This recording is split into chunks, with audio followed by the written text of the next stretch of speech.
thanks for listening. This is Brian Hurley from Business Performance Improvement. The podcast Lean Six Sigma Bursts are short lessons, comments, Q&A, and insights.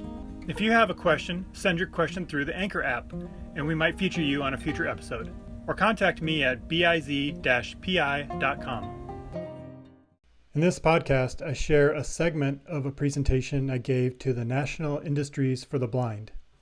Each year they have a continuous process improvement forum, and have not been able to attend in person, but they asked me to record a video that they could share during the presentation.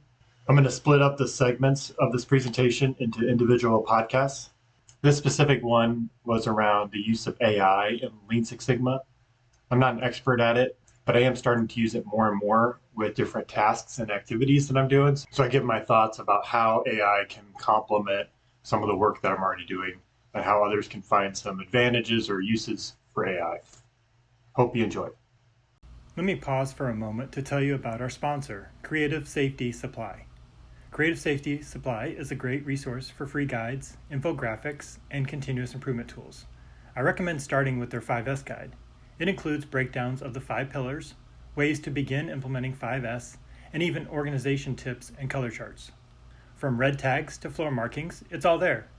Download it for free at creativesafetysupply.com/5S. I'd like to talk a little bit about AI. It's still pretty early in discovery phase from my experience with how it applies to continuous improvement. What I found personally that's been most beneficial is it helps me get started. So if I'm trying to respond to an email, I can have it create a draft for me, and then I put my own words and rearrange things as needed.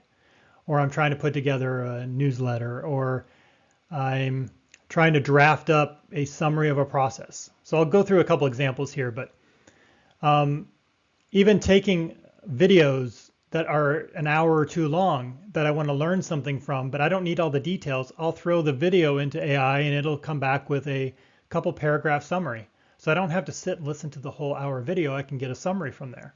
So that saves me a lot of time, and I retain the key points from it. Or I decide, do I really want to listen to the whole thing? Sometimes I have gone back, said, that's really good info, I'm going to actually go listen to that. And others, I'll read it, the summary, and say, that's not worth my time. I've also had it build me quiz questions out of my training material. And so I've been able to have it, generate questions. Now I review every one and I make sure that it actually got the right answer, because sometimes it's wrong or the question isn't worded very well, but that saved me a lot of time than having to brainstorm or come up with these questions. It can also help you be like a coach or mentor by, you can ask it questions and it'll give you responses back. Like if I was helping somebody, they could ask AI instead of reaching out to me, and it might give pretty good answers. But don't completely trust the results. You got to validate that first. Over time, these systems will get better and better, but don't just blindly trust them. So if we go back to the hypothesis test question, there is a test called a normality test. And I asked AI, I used ChatGPT. I said, if I performed Anderson-Darling normality test and the p-value is 0.44, what does that mean? And that might be a question that a student of mine might ask. And they could go back through their notes, or they could ask AI. And it came back, and I read through this conclusion, and it's a very solid conclusion. And it tells them exactly what they needed to know. So that's where I could see this being used a lot for coaching, mentoring. What do I do next? How do I conduct this? How do I reduce the setup time on this equipment? Put it in there and get you started with some ideas. Here's another one, how to conduct a Gemba walk. So the Gemba walk is a great approach to get people to walk around the process, observe what's going on, to really understand how that process works, and to better understand the problem, to maybe collect data, to talk to people in the process. It's a great tool. So I asked AI, how can I conduct a Gemba walk event? And it gave me 8 steps to conduct an event. That's great. I read through it. That's a pretty solid approach.